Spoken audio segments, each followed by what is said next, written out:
Hello दोस्तों, आज की क्लास में हम लोग 30 मोस्ट ऐसे इम्पोर्टेंट प्रश्न को पढ़ने जा रहे हैं जो हर बार परीक्षा में प्रश्न पूछे जाते हैं।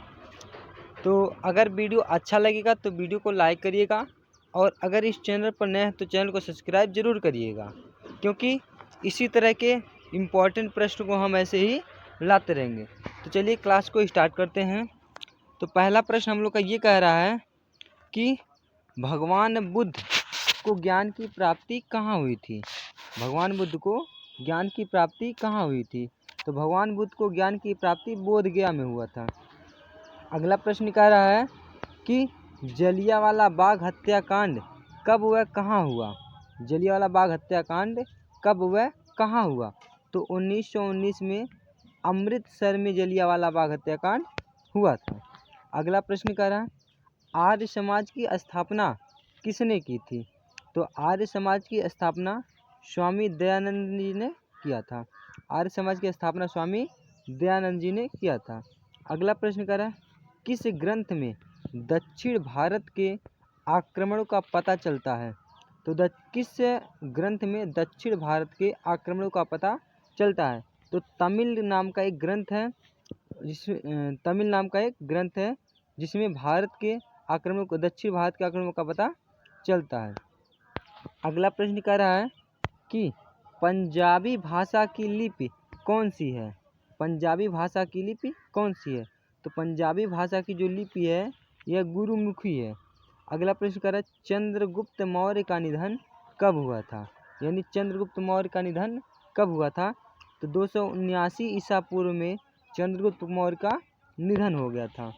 अगला प्रश्न कह रहा है भारत की मुख्य भूमि का दक्षिणतम किनारा कौन सा है? भारत की मुख्य भूमि का दक्षिणतम किनारा कौन सा है? तो ये कन्याकुमारी है। कौन सा है? कन्याकुमारी है। अगला प्रश्न कह रहा है चाणक्य किस विश्वविद्यालय में शिक्षक थे? तो जो चाणक्य थे यह तक्षशिला विश्वविद्यालय में शिक्षक थे। चाणक्य जो है तक्षशिला विश्वविद्यालय में ये शिक्षक थे।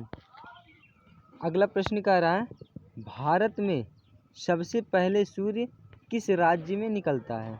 तो भारत में सबसे पहले सूर्य अरुणाचल प्रदेश में निकलता है। कहाँ पर निकलता है? अरुणाचल प्रदेश में। अगला प्रश्न कह रहा है चंद्रगुप्त के बाद किसने शासन प्राप्त किया? चंद्रगुप्त के बाद शासन को किसने प्राप्त किया था? तो ये बिंदुसार जी जो थे इन्होंने ही चंद्रगुप्त के बाद शासन को प्राप्त किया था। अगला प्रश्न कह रहा है कि इंसुलिन का प्रयोग किस बीमारी के उपचार में होता है? इंसुलिन का प्रयोग किस बीमारी के उपचार में होता है? तो इंसुलिन का उपयोग मधुमेह नामक बीमारी में होता है। अगला प्रश्न कह रहा है गिद्ध और भंगड़ा किस राज्य के लोक नृत्य हैं? गिद्धा और भंगड़ा किस राज्य के लोक नृत्य हैं?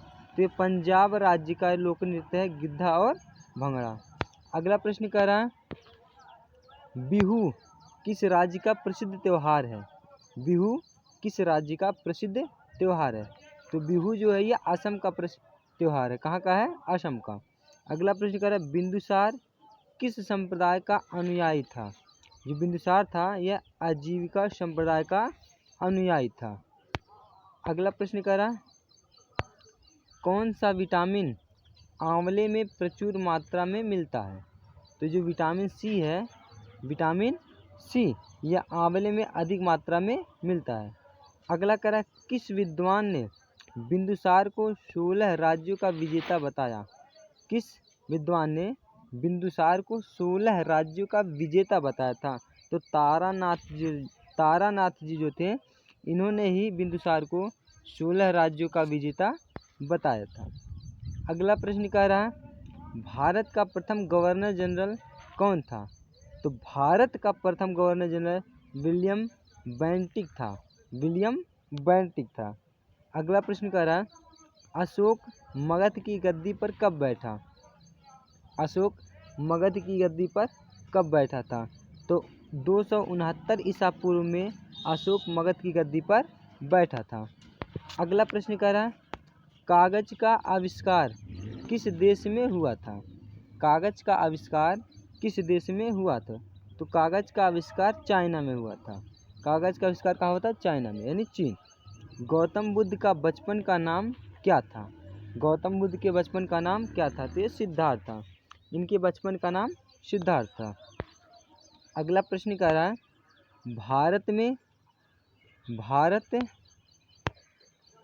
भारत में सशस्त्र बलों का सर्वोच्च सेनापति कौन होता है?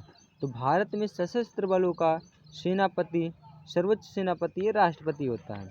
ठीक है, कौन होता है? राष्ट्रपति होता है। अगला कह रहा अशोक की माता का क्या नाम था? अशोक की माता का क्या नाम था? तो अशोक की माता का नाम शुभद्रांगी था। क्या था? शुभद्रांगी था।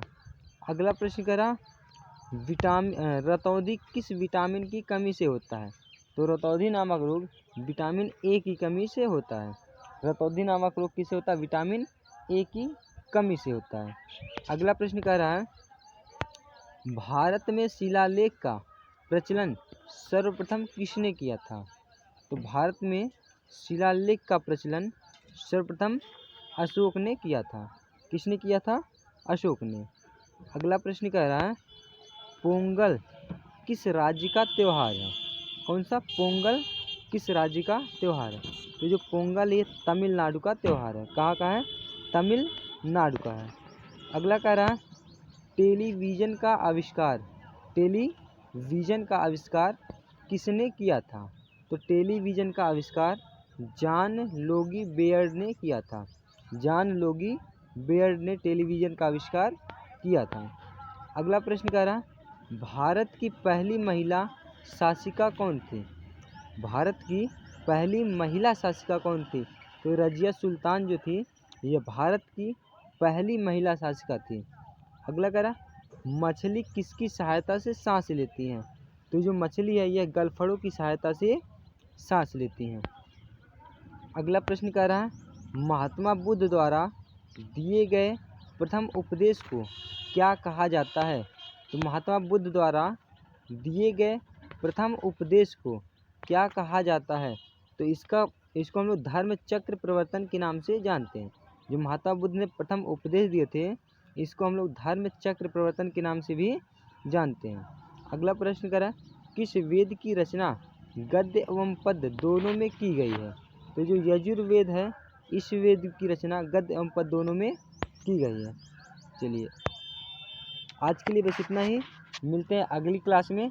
अगर वीडियो अच्छा लगा हो तो वीडियो को लाइक और साथ में चैनल को सब्सक्राइब ज़रूर करिएगा। धन्यवाद।